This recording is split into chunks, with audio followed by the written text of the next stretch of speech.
सबसे पहले तो आप कबाब का रेशा चेक करें कितना अमेजिंग सा बन के आया है। तो आज मैं आपके साथ देसी तरीके से मज़ेदार से बीफ चने की दाल के अमेजिंग से रेशा कबाब बनाने की झटपट और क्विक सी रेसिपी दूंगी। देसी तरीके से बना के रेडी करेंगे। स्टेप बाय स्टेप आपने वीडियो को एंड तक लाजमी से देखना है और रेसिपी अच्छी लगे तो रेसिपी को थम्स अप भी ज़रूर से देना है। तो इस रेसिपी को बनाना बेहद कोई आसान है और झटपट और क्रिस्पी और बहुत ही ज़्यादा फ्लेवरफुल से ये रेसिपी बन के रेडी होती है।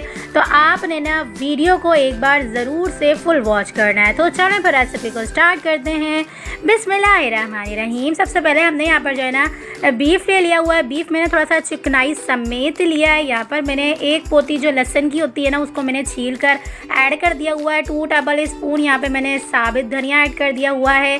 1 टेबल स्पून शाह ज़ीरा ऐड कर दिया हुआ है। यहाँ पर मैंने तकरीबन 1.5 टेबल स्पून साबित काली मिर्चें ऐड कर दी हुई हैं। यहाँ पर 1 अदद दालचीनी का टुकड़ा भी साथ में ही ऐड कर देंगे। 3 से 4 यहाँ पर हमने जो है ना गोल लाल मिर्चें भी ऐड कर देनी है। 2 अदद यहाँ पर हमने बड़ी इलायची ऐड कर दी हुई है। साथ ही इसके अंदर हम यहाँ पर 1 टेबल स्पून नमक शामिल करते हुए यहाँ पर हमने 1.5 टेबल स्पून कुटी हुई लाल मिर्चों का पाउडर भी ऐड कर दिया हुआ है। साथ ही इसके अंदर हम यहाँ पर 2 अदद तेज़पात पत्ते ऐड करके 2.5 गिलास के करीब पानी ऐड करके ढक्कन बंद करके तकरीबन भी जो है ना इसे हमने 15 से 20 मिनट तक कुकर में गोश्त को अच्छा सा गला लेना है। अच्छा, यहाँ पर ना मैंने दाल एक साथ ऐड नहीं की है। लोग जो है ना यहीं पर गलती कर देते हैं कि दाल और गोश्त एक साथ ही चढ़ा देते हैं, तो जो है ना आपके रेशेदार कबाब बन के रेडी नहीं होते। हालांकि जो है ना ऐसा होता है कि चने की दाल को ज़्यादा टाइम नहीं लगता गलने में गोश्त के मुकाबले में। यहाँ पर हमने सीटी लगा कर ना तकरीबन भी जो है ना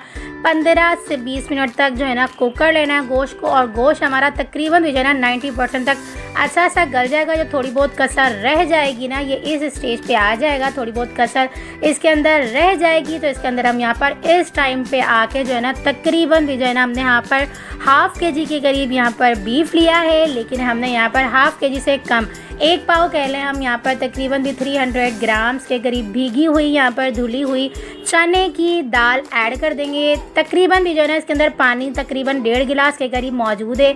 1 गिलास इसके अंदर हम और भी पानी ऐड करके तकरीबन भी ना 20 मिनट के लिए दोबारा से इसे हम कुक कर लेंगे। अदरवाइज़ 10 मिनट में भी अच्छे से कुक हो जाएगा, लेकिन हमने 20 मिनट तक बिल्कुल इसका पानी भी ड्राई कर लेना है। तो इसलिए हम 20 मिनट ढक्कन बंद करके अच्छा सा कुक कर लेंगे प्रेशर कुकर में। तो इस तरह से हमारा अमेजिंग सा जो है ना बीफ और चने की दाल कुक हो जाएगा। लास्ट में हमने 1 टीस्पून यहाँ पे हमने हल्दी पाउडर ऐड करके अच्छा सा मिक्स किया। उसके बाद ढक्कन बंद करके इसे हमने 15 से 20 मिनट तक दोबारा से इसे हमने कुक कर लिया। तो देख सकते हैं आप तमाम दाल और गोश्त का पानी अच्छे से ड्राई हो चुका हुआ है। इसी फॉर्म में आके हमने तमाम जो है ना खड़े मसालों को डिस्कार्ड कर देना। उसके अलावा तमाम मसाले को हम अच्छा सा पीस लेंगे और मज़ेदार से हम कबाब बना के रेडी कर लेंगे। तो देख सकते हैं आप ये बहुत ही गर्म फिर भी देख सकते हैं आप कितनी अमेजिंग तरह से जो है ना मैंने आपको चेक करवाया है। ये बहुत ज़्यादा अच्छी तरह से गल चुकी हुई थी।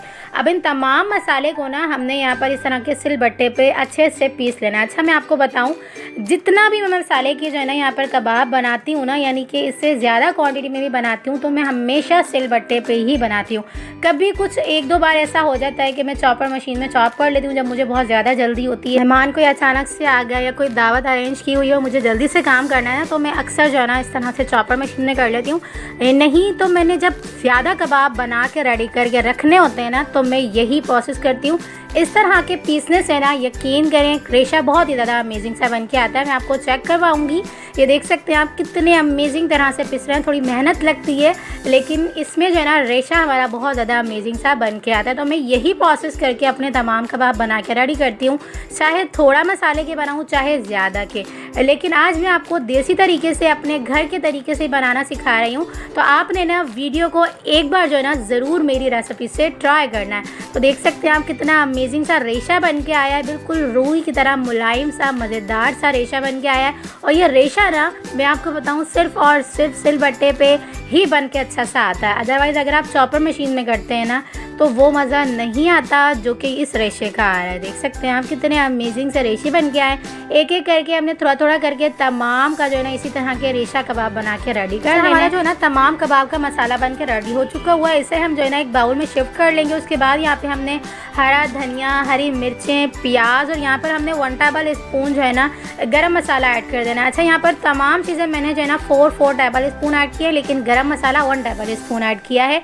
अच्छा, मैं आपको बताती चलूँ, अगर आपने कबाब को जो है ना फ्रीज़ करके रखना है ना तो यहाँ पर आप प्याज को स्किप भी कर सकते हैं। साथ ही मैं यहाँ पर जो है ना 1 अदद अंडा अंदर ही मसाले का ऐड कर दूँगी। इस तरह से मुझे बार बार जो है ना डिप करके फ्राई करने नहीं पड़ेंगे कबाब। अगर जो है ना आप लोग बना के रेडी करना चाह रहे हैं इस तरह से तो कर भी सकते हैं, लेकिन अगर आप मसाले के अंदर जो है ना अंडा ऐड कर देते हैं ना तभी आपके बहुत ज़्यादा क्रिस्पी से मज़ेदार से जो है ना कबाब बन के रेडी होते हैं। मैं आपको आगे चल के दिखाऊंगी कि अंडा जो है ना मसाले के अंदर ऐड करने से कितने क्रिस्पी से मज़ेदार से हमारे बन के रेडी हुए थे। अब हम एक एक करके तमाम कबाब बना के रेडी कर लेंगे। आप चाहें तो इसी तरह से जिस तरह से हम घर में बना के रेडी करते हैं कबाब बना के रेडी कर लीजिएगा। ना ही ज़्यादा मोटी और ना ही ज़्यादा पतली लेयर होनी चाहिए, सेम इसी जो है ना टाइप की होनी चाहिए जिस तरह की मैंने बना के रेडी की है।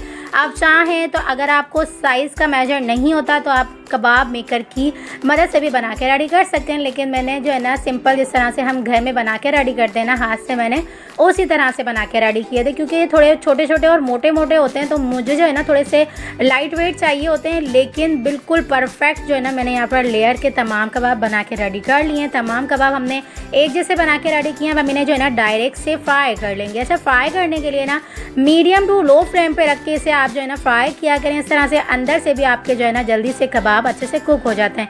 मसाला आपका ऑलरेडी अच्छे से कुक हुआ होता है, लेकिन आपने सिर्फ एक अच्छा सा क्रिस्पीपन देने के लिए यहाँ पर कबाब को फ्राई करना होता है, लेकिन थोड़ा बहुत अच्छा सा जो है ना फ्लेवर जो है ना अंदर तक आ जाता है। इसलिए आपने मीडियम टू लो फ्लेम पे रख के 4 से 5 मिनट के अंदर जो है ना अलटते पलटते इसे कुक कर लेना होता है। तो देख सकते हैं आप बहुत ज़्यादा अमेजिंग से क्रिस्पी से हमारे जो है ना अमेजिंग से डिलीशियस से यहाँ पर बीफ कबाब बन के रेडी हो चुके हुए हैं। देख सकते हैं आप अलटते पलटते हमने 3 से 4 मिनट के ही दौरान मीडियम टू लो फ्लेम पे रख के इसे हमने कुक कर लिया। तो देख सकते हैं आप ज़्यादा हाई फ्लेम पे रख के आपने जो है ना इसे कुक नहीं करना, नहीं तो कबाब जो है ना ऊपर से जल भी जाते हैं। तो अच्छा सा सौंधा सा और बहुत ज़्यादा डिलीशियस सा कलर हमने दे दिया हुआ है। और देख सकते हैं अंडा जो हमने अंदर ऐड किया था ना उसकी वजह से बाहर से कितने क्रिस्पी से बगैर हमने अंडे के अंदर डिप किए हुए बना के रेडी किए हैं। और जो है ना यहाँ पर हमने देसी स्टाइल में मज़ेदार तरीके से कबाब के मसाले को पीसा था ना, तो इसकी वजह से जो है ना रेशा कितना अमेजिंग से बन के आया। तो आपने इस रेसिपी को पसंद किया है तो प्लीज़ रेसिपी को थम्स अप ज़रूर से दीजिएगा और अपनी फ्रेंड्स और फैमिली मेम्बर्स में इस रेसिपी को ज़रूर से शेयर करिएगा। तो चैनल फिर मिलते हैं नेक्स्ट वीडियो में। जब तक अपना ख्याल रखिएगा, मुझे दुआओं में याद रखिएगा। अगर आप चैनल पर नहीं हो तो प्लीज़ चैनल को जल्दी से जाके सब्सक्राइब कर लें ताकि मेरी हर न्यू अच्छी आने वाली वीडियोज़ आप तक आसानी के साथ पहुँचती रहे। मिलते हैं नेक्स्ट वीडियो में बहुत ही आसान, सिंपल और यूनिक से रेसिपी के साथ। अल्लाह हाफ़िज़।